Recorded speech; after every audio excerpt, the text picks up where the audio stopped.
तो फिल्म की शुरुआत में हमें स्पेस में एक बहुत बड़ी माइनिंग शिप दिखाई जाती है जो दूसरे प्लैनेट से अर्थ के लिए रिसोर्सेज इकट्ठे करने के लिए जा रही थी। शिप के अंदर सभी इंजीनियर्स और एस्ट्रोनॉट अपने अपने स्लीपिंग पॉड में सोए हुए थे। स्पेसशिप ठीक अपने रास्ते पर थी, लेकिन मंजिल पर पहुंचने से पहले ही स्पेस में मौजूद बहुत से मेट्रॉइड इस स्पेसशिप से टकरा गए।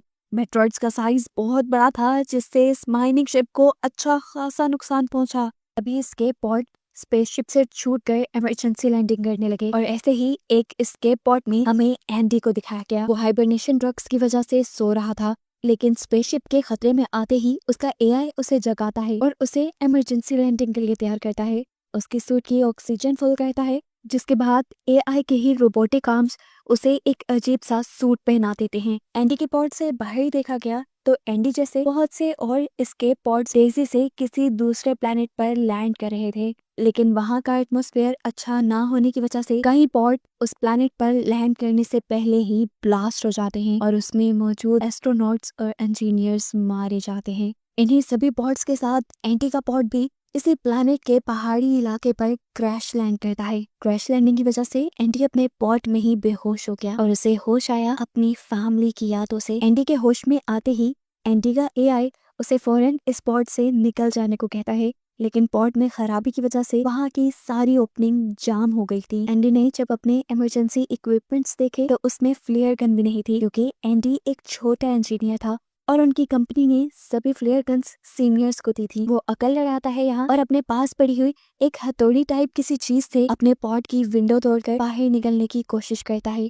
लेकिन खिड़की के टूटे हुए कांच ने उसके सूट को डैमेज करना शुरू कर दिया था, जिसमें से ऑक्सीजन बाहर निकलने लगी थी। और उसने अंदर आकर अपने सूट को सील किया और तभी उसके एआई ने उसे बताया कि तुम्हारा पॉड जलने लगा है, जान बचानी है तो जल्दी इसमें से बाहर निकलो। बिना एक भी मिनट जाए किए वो अब पॉड से बाहर निकल ही आया, जिसके बाद उसका पॉड तबाह हो गया और अचानक उसे आसमान में आग भी जलती हुई दिखाई दी। हवा में उड़ती हुई ये आग उसी की तबाह हुई स्पेसशिप थी जो इसी प्लेनेट पर आकर गिर जाती है। उसके गिरने की वजह से यहाँ पे एक बहुत बड़ा धमाका सुनाई देता है, जिसकी लहर ने एंडी को भी उठाकर कई किलोमीटर यहाँ से दूर फेंक दिया था। इस सब के बाद जब एंडी को होश आया तो एंडी ने अपने एआई से पूछा कि वो इस टाइम कहाँ है। उसका एआई बताता है कि वो एक अननोन जगह पर है, एक ऐसे प्लेनेट पर है जिसे अभी किसी ने डिस्कवर ही नहीं किया। एंडी जब बाकी सर्वाइवर्स के बारे में पूछता है तो उसके बारे में भी अब एआई को कुछ पता नहीं था, क्योंकि सभी उससे काफी दूर थे। नाचार वो यहाँ बैठने ही वाला था कि उसे कुछ दूरी पर रोशनी दिखाई दी, जिस रोशनी की तरफ उसने बढ़ना शुरू किया। रास्ते में उसे उसकी शिप भी दिखाई दी जो बुरी तरह तबाह हो चुकी थी। वो इसे इग्नोर करते हुए आगे बढ़ जाता है। उसने सिर्फ शिप को ही इग्नोर नहीं किया, बल्कि शिप के ऊपर अजीब किसी के पंजों के और खूनों के निशानों को भी इग्नोर कर दिया था, जो उसके लिए खतरा साबित हो सकते थे। लाइट के पास पहुंचने पर उसकी खुशी का कोई ठिकाना ही नहीं था, क्योंकि वहां पर उसी के साथ का एक और सर्वाइवर मौजूद था, जो भी एंडी को जिंदा देखकर बहुत खुश होता है। अब इस एस्ट्रोनॉट का ख्याल था कि इन दोनों के अलावा कोई भी सर्वाइव नहीं कर पाया। डिवेन इनकी शिप के कम्युनिकेशन सेंटर में काम करता था और उसे अर्थ पे सिग्नल भेजना बहुत अच्छे से आते थे। उसने अर्थ पे सिग्नल भेजने के लिए यहाँ पर एक सेटअप भी लगा लिया था। वो एंडी को बताता है कि यहाँ से अर्थ तक एक पैगाम जाने में भी पूरे 8 माह लग जाएंगे और अर्थ से यहाँ तक कोई भी इमरजेंसी शिप आने के लिए पूरे 2 साल का वक्त लगेगा। लगभग 3 साल इन्हें यही रहकर सरवाइव करना होगा और फिर कहीं जाकर उम्मीद बनेगी वापस अर्थ पर जाने की। ये सुनकर एंडी तो बस उदास ही हो गया, क्योंकि उसे लग रहा था कि वो लोग नहीं जा पाएंगे वापस। तब डिवेन उसे हौसला देता है और कहता है कि अपने अंदर उम्मीद की किरण जलाए रखो, हम जरूर वापस जाएंगे। एंडी पूछता है हम सरवाइव कैसे करेंगे। जवाब में डिवेन कहता है जितने भी लोग यहाँ पर मरे हैं हम उनके गोश्त पे पूरे 3 साल तक जिंदा रह सकते हैं, क्योंकि यहाँ पर ठंड भी काफी ज्यादा है और ऐसे में डेड बॉडीज खराब भी नहीं होंगी। ना चाहते हुए भी एंडी को उसकी सारी बातें माननी पड़ती हैं। इनकी इन्हीं बातों के दौरान एंडी का पाँव एक वायर में फंसता है और वायर इक्विपमेंट से उतर जाते हैं, जिसे लगाने के लिए एंडी पीछे मुड़ जाता है। जब वो वायर लगा रहा था तो हमें देखने को मिला एक अजीब बड़ी सी क्रिएचर ने उसके साथी के ऊपर हमला करके वो उसे वहां से ले गया। और एंडी ने जब पीछे देखा तो उसका साथी कहीं भी नहीं था। वो कंफ्यूज हो गया कि आखिर इतनी जल्दी कोई गायब कैसे हो सकता है। वो तो चला गया था, लेकिन अब एंडी को तो अर्थ पर मैसेज भेजना था। वो डिवेन के बताए हुए तरीके से उसकी मशीन इस्तेमाल करता है और अर्थ पर मैसेज भेज देता है। यहाँ से उसने डिवेन की गन भी ले ली थी, क्योंकि आगे चलने पर ये इसके बहुत काम आने वाली थी। आगे बढ़कर यहाँ रहने के लिए एंडी अब कोई ठिकाना ढूंढ रहा था लेकिन दूर दूर तक उसे कोई ठिकाना नजर नहीं आता। उसका एआई उसे बताता है कि उसके सूट में अब इतनी ज्यादा ऑक्सीजन भी नहीं रही। ये सुनकर उसकी फ्रस्ट्रेशन और बढ़ जाती है और वो जोर जोर से चिल्लाने लगता है। लेकिन तभी उसके रेडियो पर उसे किसी की आवाज सुनाई दी। ये नाओमी की आवाज थी, उसकी सीनियर एस्ट्रोनॉट जो भी सरवाइव कर गई थी। इस टाइम नाओमी उससे कांटेक्ट करके और उसे बताती है कि मेरी टांग मेरे पॉट में फंस गई है, प्लीज आकर मुझे बचाने में मेरी मदद करो। लेकिन एंडी का एआई स्कैन करके बताता है कि नाओमी का पॉड उससे इतना दूर है कि 2 दिन उसे चलकर जाने में लग जाएंगे और इतनी ऑक्सीजन उसके पास नहीं है। तब नाओमी उससे कहती है तो मेरे पास आओ, मेरी मदद करो, मेरे पास ऑक्सीजन काफी है जिससे हम दोनों जिंदा रह सकते हैं। अपने एआई की बातों को इग्नोर करते हुए वो नाओमी की जान बचाने के लिए निकल चुका था। दिन से रात हो गई, चलते चलते वो थक भी गया और तभी उसे अचानक पीछे से खौफनाक किसी के गुर्राने की आवाज आई। पीछे मुड़कर जब उसने देखा तो उसे तो वहाँ कोई नजर नहीं आ रहा था। उसने एआई को भी स्कैन करने को कहा, लेकिन एआई भी अंधेरे में ज्यादा कुछ नहीं स्कैन कर पाया और एआई ने वजह बताई कि कंपनी ने जूनियर्स को पुराने मॉडल का एआई दिया था जो अंधेरे में ज्यादा स्कैनिंग नहीं कर सकते और ये सब उन्होंने पैसा बचाने के लिए किया था। ये सुनकर एंडी को और शौक लगता है। एंडी को लग रहा था कि यहाँ कहीं कोई क्रिएचर है, लेकिन एंडी ने इसे अपना वहम समझा क्योंकि कोई क्रिएचर अभी तक उसने अपनी आंखों से नहीं देखी थी। थोड़ी आगे बढ़ने पर उसे जमीन पे अजीबोगरीब होल दिखाई दिए जो किसी के पाँव के निशान लग रहे थे। इनका पीछा करते हुए वो आगे पहुंचा तो उसे एक बहुत बड़ा होल दिखाई दिया और वो समझ गया कि यहाँ पर मकड़ी की तरह की कोई क्रिएचर रहती है और ये बात वो नाओमी को भी इन्फॉर्म कर देता है।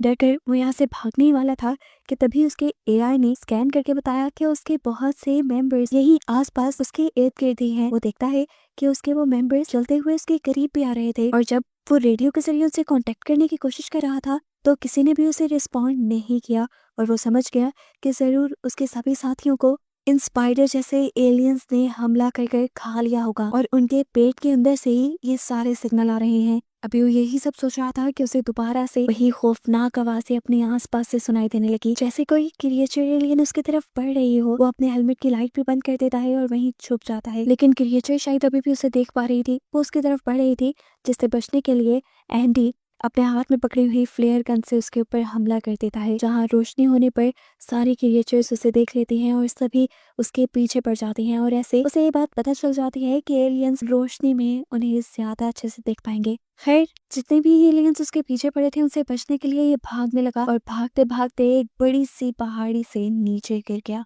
हैरानकुन तौर पर इतने बड़े हादसे के बाद भी एंडी बच गया था। ऊपर से वो क्रिएचर उसके ऊपर गुर्रा रहा था क्योंकि वो क्रिएचर नीचे नहीं आ सकता था और उसके पेट में हम 4 एंडी जैसे और लोगों के भी सिग्नल देख पा रहे थे। यहाँ गिरने के बाद एंडी का सूट फट चुका था, उसके सूट से ऑक्सीजन बाहर निकल रही थी, इसीलिए वो अपने एक स्प्रे से अपने सूट को सील करता है और तभी उसे रेडियो में किसी की आवाज सुनाई देती है। ये ड्वेन था जिसे हमने पहले भी देखा था। ड्वेन उसे कहता है मेरी मदद करो, मैं इस क्रिएचर से लड़ रहा हूँ। एंडी भी ये जानकर हैरान हुआ था कि ड्वेन अभी तक जिंदा है, लेकिन अभी उसके अंदर इतनी हिम्मत नहीं थी कि वो पहाड़ी पर चढ़कर दोबारा उस क्रिएचर के पास जाए और ड्वेन की मदद करे। तब नाओमी उसे हौसला देती है और कहती है मैं जानती हूँ तुम थक तो गए होगे, लेकिन तुम्हें ड्वेन की मदद करनी चाहिए ताकि हमारे सर्वाइवल के चांसेस और बढ़ जाएं। ये सोचकर और नाओमी की बात मानते हुए वो पहाड़ी के ऊपर चढ़ने लग जाता है।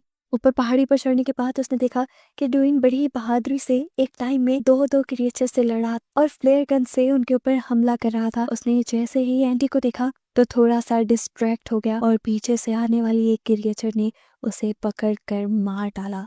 यहाँ पर क्रिकेटर्स भी एंडी को देख चुके थे। वो लोग अब एंडी की तरफ उसे मारने के लिए बढ़ते हैं और एंडी को बचाने के लिए यहाँ नाओमी अपने एआई के जरिए बाकी सारे पॉड्स का एआई सिस्टम ऑन कर देती है, जिनसे उन सभी पॉड्स की लाइट ऑन हो जाती है और ये सारे के सारे क्रिएचर उन पॉड्स की तरफ डिस्ट्रैक्ट हो जाती हैं और ऐसे एंडी को भागने का मौका मिल जाता है। भागते हुए एंडी एक अजीब सी जगह पर आ गया था। ये जगह पहाड़ों के दरमियान बनी बेइंतहा खूबसूरत थी। यहाँ पर पर्पल कलर के जुगनू थे। कुछ देर के लिए तो एंटी की खूबसूरती में खो गया। अचानक एक जुगनू आकर उसके हेलमेट पर बैठ गया। हेलमेट पर बैठते ही उस जुगनू का रंग लाल हो गया और ऐसे ही बहुत सारे जुगनू अब उसके सूट पर भी आकर बैठ गए। सूट पर बैठते ही इन सारे जुगनुओं ने उसके सूट को डैमेज करना शुरू कर दिया था, जिससे वो जान गया कि ये जुगनू भी खतरनाक हैं। इसीलिए फौरन इन जुगनुओं को अपने सूट से हटाते हुए वो यहाँ से भाग निकला। भागते हुए अब उसका पाँव एक अजीब से गड्ढे में आ फंसा था। उसने देखा कि ये कोई गड़ा नहीं था बल्कि एक मॉन्स्टर ही था, एक बड़े से मुंह वाला मॉन्स्टर जो उसे पकड़ कर निकलने लगा। एंडी को बहुत बुरा लग रहा था। उसके पेट के अंदर उसकी पेट की चीजें देखकर एंडी को उल्टी भी आने वाली थी और घुटन भी हो रही थी। उसे हार्ट अटैक आने लगा। उसकी ये कंडीशन देखकर उसका एआई उसको फौरन ही करंट देता है, जिससे उसकी अपनी हालत भी बेहतर हो जाती है और उसके साथ साथ ये शॉक इस एलियन क्रिएचर को भी लग जाता है, जिससे ये एलियन क्रिएचर एंडी को अपने मुंह से बाहर उलट और फाइनली एंडी इससे बच जाता है। एंडी को मुंह से बाहर निकालने के बाद ये क्रिएचर दोबारा उसके पीछे पड़ गया, जिससे बचने के लिए एंडी आगे की तरफ भागा। जो एक टनल बनी हुई थी उसे छुपने के लिए ठीक जगह लगी, लेकिन यहाँ आना भी उसका गलत साबित हुआ, क्योंकि ये उन्हीं जुगनुओं की एक टनल थी जिनसे वो बचकर भाग रहा था और इन जुगनुओं ने दोबारा उसके सूट के ऊपर हमला कर दिया। सूट के फटने की वजह से उसकी सूट की ऑक्सीजन भी लीक हो गई थी। ऑक्सीजन तेजी से डाउन हो रही थी। ये देखते हुए एंडी नाओमी से कहता है, शायद अब मैं तुम्हें बचाने नहीं आ सकता। मेरे पास जितनी ऑक्सीजन है मैं शिप तक ही वापस जा सकता हूँ और वहां जाकर मुझे उम्मीद है कि कोई एक आध पॉट तो मिल ही जाएगा जहाँ से मैं ऑक्सीजन रिफिल कर पाऊँ और अपनी जान बचा पाऊँ। ये सुनकर नाओमी कहती है, ठीक है तुम शिप तक ही चले जाओ, मैं अपना कोई जुगाड़ कर लूंगी। लेकिन एंडी जानता था कि वो अकेले नहीं बच पाएगी,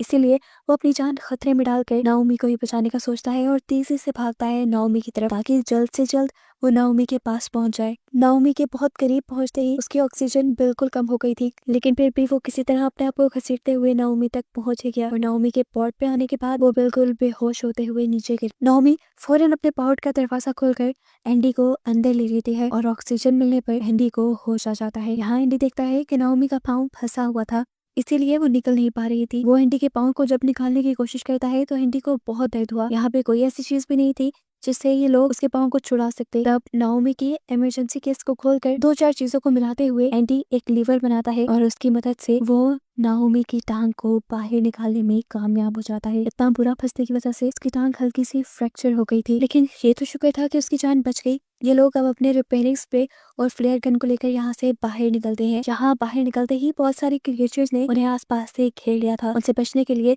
इन दोनों को यहाँ से भागना था, लेकिन नाओमी के तो पाँव में दर्द था। तब उसका एआई उसे एक हाई डोज मेडिसिन इंजेक्ट करता है, जिससे उसे दर्द का एहसास ना हो और ये लोग भागते रहते हैं। इन्होंने अक्लमंदी ये दिखाई कि अपनी डायरेक्शन को शिप की तरफ रखा और आखिर ये लोग शिप के उस हिस्से तक पहुंच गए जो थोड़ा सा ठीक हालत में था। यहाँ पर नाओमी इसी तरह शिप के एक कंपार्टमेंट को खोलने की कोशिश करती है और थोड़ी देर में वो कामयाब भी हो जाती है। अब ये शिप के अंदर गई थे कि बहुत सारे क्रिएचर इनके पीछे आ गए और नाओमी ने फौरन शिप का दरवाजा बंद कर दिया, जिससे उस क्रिएचर का आधा जिस्म कट के रह गया। ये देखकर एंडी को उल्टी आने वाली थी, लेकिन उसने बहुत मुश्किल से अपने आप पर कंट्रोल पाया और आगे की तरफ बढ़ा। इन लोगों ने काफी देर बाद सुकून का सांस लिया था। इससे पहले कि यहाँ पर कुछ बातें कर पाते, इन्हें देखने को मिलता है कि इनकी स्पेसशिप के अंदर पहले से ही एक दो क्रिएचर आकर बैठ गई थी, जो अब इनके पीछे पड़ जाती हैं।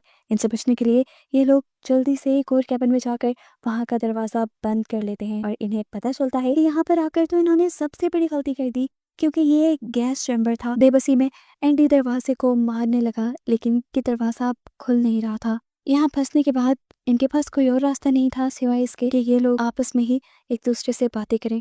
नाओमी उससे कहती है, तुम इतने नाउम्मीद क्यों हो, हर वक्त मरने की बातें क्यों करते हो? जिस पर एंडी कहता है, मरना ही बेहतर है। नाओमी उससे कहती है, मैं जानती हूँ इसके पीछे कोई बहुत बड़ी वजह होगी। क्या तुम्हारी फैमिली? ये सुनकर वो उसे अपनी फैमिली की वीडियो दिखाता है। एक हैप्पी फैमिली थी उसकी वाइफ और बेटा उससे बहुत प्यार करते थे, लेकिन एक दिन उनका एक्सीडेंट हुआ जिसमें वो दोनों मारे गए और एंडी बच गया। एंडी उससे कहता है, वो सब मेरी ही गलती थी, मुझे मर जाना चाहिए था, लेकिन उनको नहीं। ये सुनकर नाओमी कहती है, जो होता है अच्छे के लिए ही होता है। ये लोग अब एक दूसरे को यहाँ पर गले लगाते हैं, क्योंकि इन्हें लग रहा था कि ये इनकी जिंदगी के आखिरी लम्हे हैं। लेकिन तभी नाओमी नोटिस करती है कि एंडी के सूट पर वो जुगनू थे जो पहले भी उसके सूट पर हमला कर रहे थे। वो इन जुगनू को उठाती है और अपने दरवाजे पे फेंकते हैं, जिससे ये जुगनू दरवाजे के साथ साथ दरवाजे के पीछे खड़े एलियन के ऊपर भी हमला कर देते हैं, जो एलियन बार बार इस दरवाजे को तोड़ने की कोशिश कर रहा था। अब दरवाजा खुल चुका था, इन्हें यहाँ से बचने के लिए कहीं और भागना था। ये लोग जब बाहर की तरफ भागे तो एक और क्रिएचर इनके पीछे पड़ गई।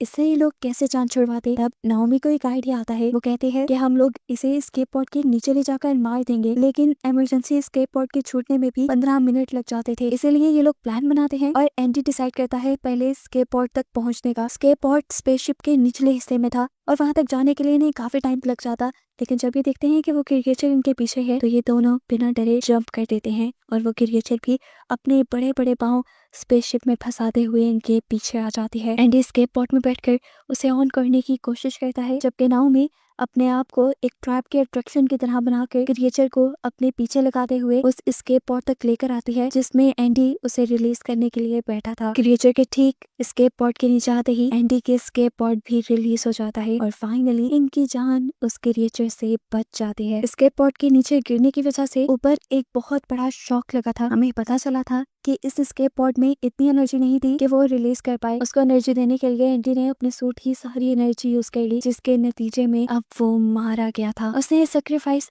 नाओमी को बचाने के लिए दिया था। नाओमी ये बात समझ गई थी। उसे मरा हुआ देखकर वो यहाँ फूट फूट के रोने लगी, लेकिन अगले ही सेकंड एंडी ने आंखें खोल दी और यहाँ रिवील हुआ कि एंडी मरा नहीं था, वो सिर्फ बेहोश हुआ था। उसे जिंदा देखकर नाओमी की जान में जान आती है। ये लोग इस टाइम इतने इमोशनल थे कि एक दूसरे से कुछ भी नहीं कह पाए। अचानक इनके मुंह पे रोशनी टकराई और इन्होंने देखा कि सुबह हो चुकी थी। ये लोग अपने स्पेसशिप की विंडो की तरफ आते हैं और इस अजीबोगरीब खतरनाक प्लेनेट की खूबसूरती को देखने लगते हैं। जो भी था, ये तो इन दोनों ने माना था कि ये प्लेनेट था बहुत खूबसूरत और अब अगले 3 साल तक इन्हें इसी प्लेनेट पर रहना था क्योंकि 3 साल बाद ही कोई शिप इन्हें यहाँ रेस्क्यू करने के लिए आती। 3 साल तक ये लोग एक दूसरे का साथ देने वाले थे और इंतजार करने वाले थे। यहाँ नाओमी एंडी का हाथ पकड़ लेती है और बस यही दिखाते हुए ये मूवी यहाँ खत्म हो जाती है।